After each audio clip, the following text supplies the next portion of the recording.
ரொம்ப ஈஸியாக அண்ட் டேஸ்டியாக பால் கஞ்சி இல்லைன்னா இதை உளுந்தங்கஞ்சின்னு சொல்லுவாங்க. இதை எப்படி வைக்கலான்னு சொல்லி பார்க்கலாம்.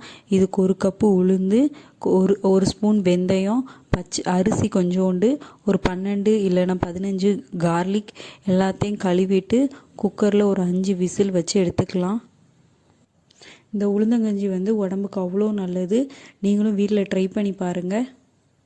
அப்புறம் நம்மளோட சேனலில் நிறைய பேர் பார்க்குறீங்க, ஸோ சப்ஸ்கிரைப் பண்ணிக்கோங்க.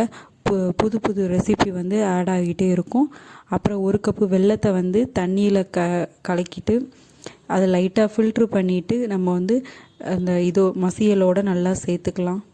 அதுக்கப்புறம் கொஞ்சம் தேவைப்படுற தண்ணி, ஏலக்காய், சுக்கு இது எல்லாத்தையும் மிக்ஸ் பண்ணிவிட்டு ஒரு 2 கொதிக்க விட்டுட்டு இறக்குனிங்கன்னா நம்மளோட சுவையான பால் கஞ்சி இல்லை உளுந்தங்கஞ்சி ரெடி.